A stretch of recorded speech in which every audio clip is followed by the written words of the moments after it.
धाकड़ खबर, बेखौफसुमा बेबाक अंदाज। धाकड़ खबर के न्यूज रूम से मैं आपके साथ हूं अकरम रईस खान। बहुत कुछ भोंपू मीडिया के दलाल, चाटुकार और दंगाई बन चुके पत्रकारों ने आपको बता दिया होगा, लेकिन एक लाइन जिसके आसपास कुछ चीजें घूम रही हैं वो मैं आपके सामने रखना चाहता हूं। लाइन ये है कि आज भूमि पूजन और शिलान्यास करते हुए अपने यशस्वी संबोधन में देश के प्रधानमंत्री नरेंद्र मोदी ने एक लाइन कहा राम सबके हैं और राम सब में है। तो इसी के आसपास घुमाते हुए मैंने उनका पूरा भाषण सुना जो उन्होंने 38-39 मिनट का दिया है। उसमें से कुछ चीज़ें आपके लिए निकाल के लाया हूं। वो भाषण इस बात पे दे रहे हैं कि राम सबके हैं, राम सब में हैं, लेकिन उसी दौरान जो बात करते करते वो बताते हैं कि राम किसके हैं, खासकर भारत में। वहाँ वो जिक्र करते हैं कि गुरु नानक के राम हैं, महात्मा बुद्ध के राम हैं, जैन समुदाय का भी अयोध्या से पुराना नाता रहा है। और वहाँ किनको वो छोड़ जाते हैं, आप उनका भाषण सुन लीजिए, खुद समझ आ जाएगा। साथियों, श्री रामचंद्र को तेज में सूर्य के समान, क्षमा में पृथ्वी के तुल्य, बुद्धि में बृहस्पति के सदस्य और यश में इंद्र के समान माना गया है। श्री राम का चरित्र सबसे अधिक जिस केंद्र बिंदु पर घूमता है वो है सत्य पर अड़िग रहना। इसलिए ही श्री राम संपूर्ण है।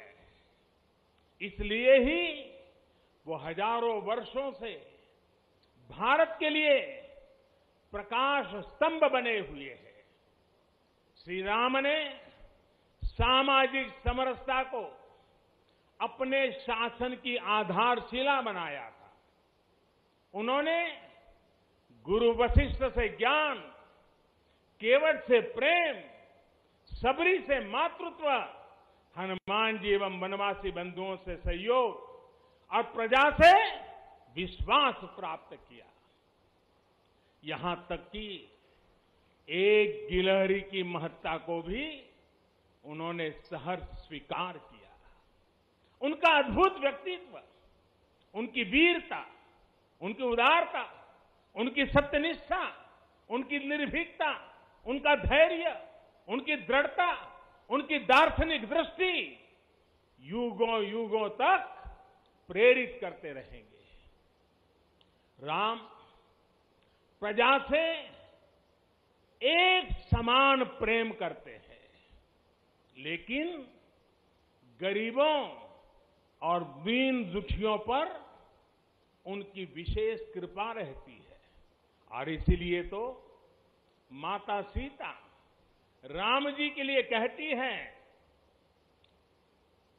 दीन दयाल बिरिदु संभारी, यानी जो दीन है, जो दुखी हैं, उनकी बिगड़ी बनाने वाले श्री राम है।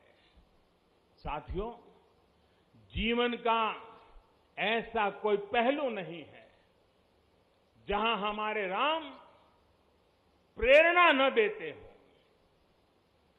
भारत की ऐसी कोई भावना नहीं है जिसमें प्रभु राम झलकते न हो। भारत की आस्था में राम है, भारत के आदर्शों में राम है, भारत की दिव्यता में राम है, भारत के दर्शन में राम है।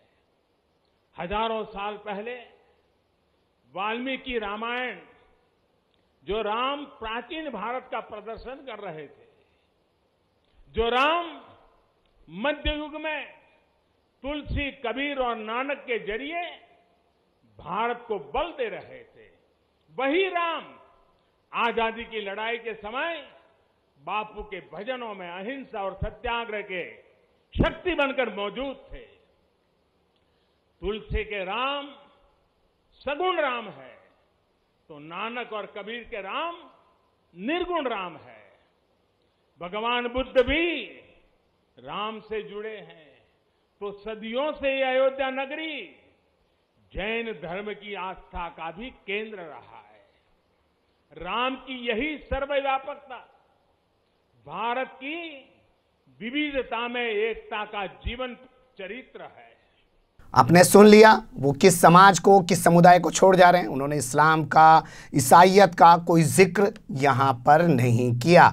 इसके दो माने निकाले जा सकते। एक तो उन्होंने साफ कर दिया कि इन दोनों धर्मों का हमारे से कोई लेना देना नहीं है, या राम से कोई लेना देना नहीं है, या राम राज्य में इन दोनों धर्मों का कोई लेना देना नहीं है। दूसरा, उन्होंने साफ कर दिया कि मैं यहां किस चीज की राजनीति करने आया हूं, कर रहा हूं, और किसके लिए राजनीति कर रहा हूं, और आगे किन के लिए राजनीति करूंगा। यानी कि समाज को जो बांटने वाली सोच है, या जो एक लाइन बारीक उन्होंने खींचने की कोशिश की, उसे वो पूरी तरह खींचने में कामयाब होते हुए दिखाई दिए हैं। जो मैसेज देना चाह रहे हैं वो मैसेज जा रहा। अब दूसरा एक छोटा सा क्लिप आपके सामने मैं और रखना चाहता हूं उनका, जहां पे वो बता रहे हैं कि राम ऐसे हैं, राम वैसे हैं, राम की ये रीति है, राम की वो नीति है, तमाम चीज़ों का जिक्र कर रहे हैं। और वहाँ बात करते करते वो पहुँच जाते हैं कि भय बिन हुए न प्रीति। सुन लीजिए।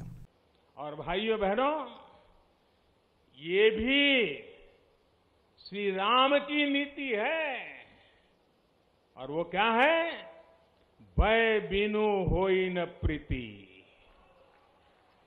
इसलिए हमारा देश जितना ताकतवर होगा, उतनी ही प्रीति और शांति भी बनी रहेगी। राम की यही नीति, राम की यही रीति सदियों से भारत का मार्गदर्शन करती रही है। सुन लिया आपने, शुरुआत कहां से की? जोर देके की। और भाइयों बहनों, राम की ये भी रीति है कि भय बिन हुए ना प्रीति। बगैर भय के ना प्यार पनपता है, ना कीर्ति पनती है। ये वो कहना चाह रहे हैं। इसको कैसे देखा समझा जा सकता है, इस पे भी थोड़ा सा गौर कर लीजिए।